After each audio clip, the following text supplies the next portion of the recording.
বন্ধুরা, তোমরা কেমন আছো? আশা করি তোমরা খুব ভালো আছো। আমিও খুব ভালো আছি। আজকে তোমাদের আমি ভোলা মাছের আলু দিয়ে ঝাল করে দেখাচ্ছি। আর এটা কিন্তু আলু দিয়ে করবো, আর কোনো রকম কিন্তু মশলা দেবো না, শুধুমাত্র পেঁয়াজ, টমেটো আর ধনেপাতা দিয়ে করছি। চলো বন্ধুরা, রেসিপিটা শুরু করা যাক। প্রথমে কিন্তু আমি মাছগুলো ভেজে নিচ্ছি, তারপর কিভাবে করব তোমরা অবশ্যই দেখতে থাকো। বন্ধুরা দেখো, আমার কিন্তু তেলটা গরম হয়ে গেছে। এবার আমি মাছগুলো কিন্তু ভেজে নিচ্ছি।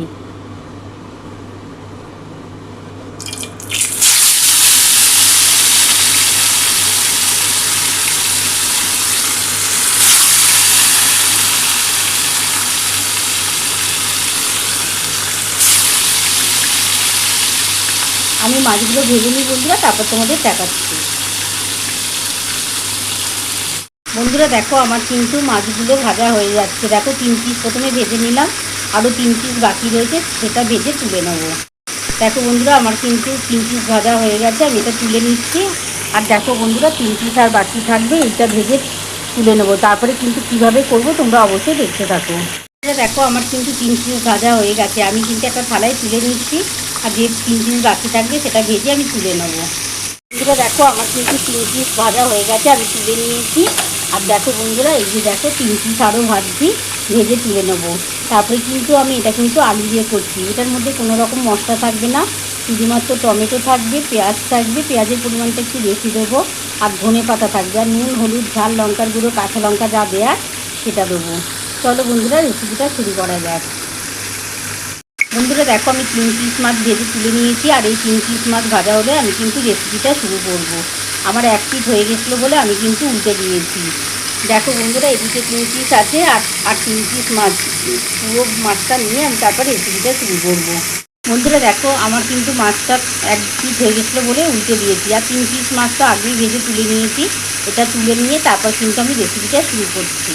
বন্ধুরা দেখো, আমার কিন্তু 6 পিস মাছ ভাজা হয়ে গেছে, আমি তুলে নিয়েছি। এবার ওই তেলের মধ্যে আমি প্রথমে কিন্তু আলুটা দিয়ে দেবো। তোমরা দেখতে থাকো আমি কিভাবে করব। তোমরা দেখো, ভোলা মাছের ঝাল করার জন্য আমি কিন্তু আলু নিয়ে নিয়েছি, পেঁয়াজ নিয়ে নিয়েছি, আমি 2খানা বড় বড় পেঁয়াজ কুচিয়েছি, ধনেপাতা, টমেটো, কাঁচা লঙ্কা।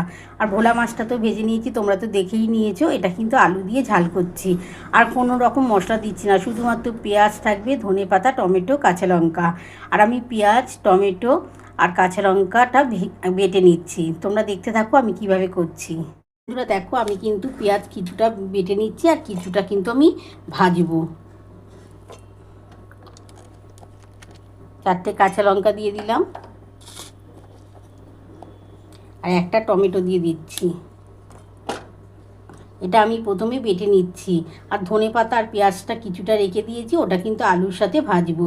কিভাবে করব তোমরা অবশ্যই দেখতে থাকো।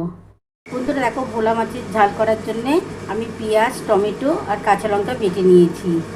দেখো, যে ভোলা মাছটা যে ভেজেছিলাম তার তেলটা রয়েছে, আর কিন্তু তেল দিলাম না। তেলটা গরম হয়ে গেছে, এবার আমি কিন্তু আলুগুলো দিয়ে দিচ্ছি।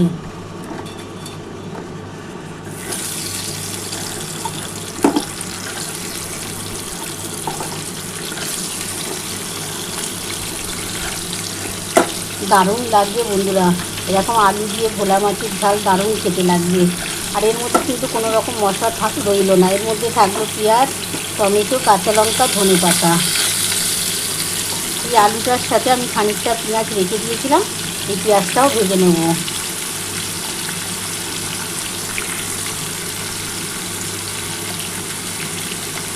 খানিকটা পেঁয়াজ আমি কিন্তু আলুর সাথে ভেজে নিচ্ছি। বন্ধুরা দেখো, আমি কিন্তু পেঁয়াজটা আলুর মধ্যে দিয়ে দিয়েছি।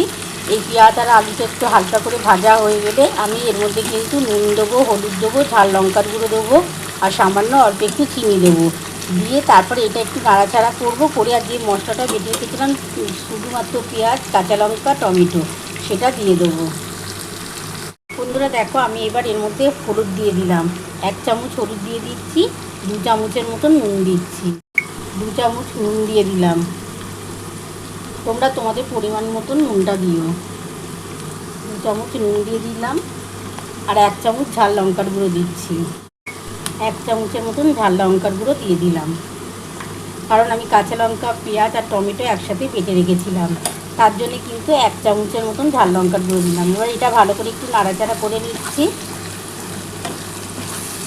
তারপরে যে মশলাটা বাটা আছে পেঁয়াজ টমেটো আর কাঁচা লঙ্কা সেটা আমি দিয়ে দেবো। আর নামাবার আগে অবশ্যই ধনেপাতাটা দেবো। ধনেপাতা ভোলা মাছে না দিলে খেতে ভালো লাগে না। ভোলা মাছের মধ্যে যদি একটু ধনেপাতা পড়ে না খেতে খুব টেস্ট লাগে বন্ধুরা। বন্ধুরা দেখো সামান্য অল্প একটু চিনি দিয়ে দিলাম, দিয়ে এবার ভালো করে একটু নাড়াচাড়া করে নিচ্ছি। দেখো পেঁয়াজটা কিন্তু মোটামুটি ভাজা হয়ে গেছে আলুর সাথে। এবার আমি মশলাটা দিয়ে দেবো। এই যে দেখো বন্ধুরা পেঁয়াজ টমেটো আর কাঁচা লঙ্কা বাটা আছে। এবার এইটা খুব ভালোভাবে নাড়াচাড়া করতে হবে। দারুণ খেতে লাগবে কিন্তু, তোমরাও অবশ্যই বাড়িতে একবার ট্রাই করো। পেঁয়াজ টমেটো আর ধনেপাতা দিয়ে দারুণ লাগবে।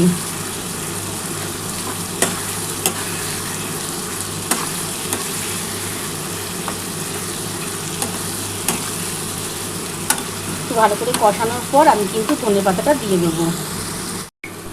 বন্ধুরা দেখো আমার কিন্তু খুব ভালো করে দেখো মশলাটা কষানো হয়ে গেছে। দেখো খুব ভালোভাবে কষিয়ে নিয়েছি। এবার কিন্তু আমি মশলার যে জলটা আছে সেই জলটুকুই দেবো।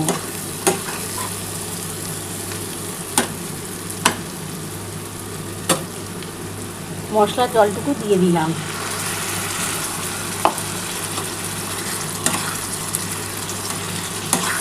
পেঁয়াজের পরিমাণ একটু বেশি দেবে। আমি খানিকটা পেঁয়াজ কিন্তু বেটে দিয়েছিলাম আর খানিকটা পেঁয়াজ কিন্তু আমি ভেজেছি। দেখবে দারুণ খেতে লাগবে আর গ্রেভিটাও খুব ভালো হবে। দেখো আর একটু জল দিতে লাগবে বন্ধুরা, কারণ মাছগুলো দেবো তো অনেকটাই জল লাগবে। বন্ধুরা দেখো আমি আরেকটু জল দিয়ে দিলাম, কারণ আমার অনেক 6 পিস মাছ আছে। এবার মাছটা তো দিতে লাগবে। মাছটা না যদি একটুখানি গ্রেভিতে না ভেজে তাহলে ভালো লাগবে না। মাছের মধ্যে একটু মশলা ঢুকবে তবে ভালো লাগবে খেতে। এবার আমি কিছুটা ধনেপাতা এখন দিচ্ছি আর কিছুটা ধনেপাতা আমি নামাবার আগে দেবো। একটু ফুটে গেলে আমি মাছগুলো দিয়ে দেবো। বন্ধুরা দেখো আমার কিন্তু ঝোলটা ফুটে উঠেছে। দেখো এবার আমি কিন্তু মাছগুলো দিয়ে দিচ্ছি।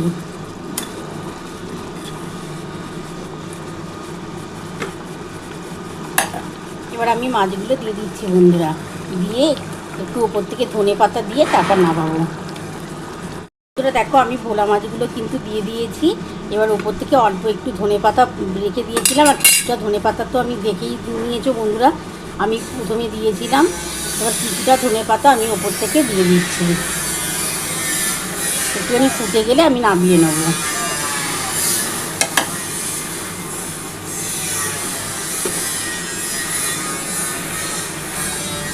একটু ফুটে যাক বন্ধুরা, তারপর কিন্তু আমি নামিয়ে তোমাদের দেখাচ্ছি। দারুণ খেতে লাগবে বন্ধুরা। কিন্তু তোমরাও কিন্তু এরকম কোনো সর্ষে বাটা বা রসুন আদা কিছু না দিয়ে তোমরাও কিন্তু এইভাবে রান্না করে খেতে পারো। ভোলা মাছের ঝাল আলু দিয়ে কিন্তু এইভাবে করো, খেতে কিন্তু দারুণ লাগবে বন্ধুরা। একটু ফুটে গেলে আমি নামিয়ে নেবো, নামিয়ে তোমাদের দেখাচ্ছি। বন্ধুরা দেখো আমার কিন্তু আলু দিয়ে ভোলা মাছের ঝাল নামানো হয়ে গেছে। কেমন হয়েছে বন্ধুরা? তোমরা তো পুরো রেসিপিটাই দেখে নিয়েছো আমি কিভাবে করেছি। তোমাদের যদি আমার এই রেসিপিটা ভালো লেগে থাকে প্লিজ একটা লাইক সাবস্ক্রাইব করতে ভুলো না। আর কমেন্ট বক্সে অবশ্যই জানিও কেমন হয়েছে। তাহলে এরকম আরও নতুন নতুন রেসিপি নিয়ে তোমাদের সামনে হাজির হব। Thank you.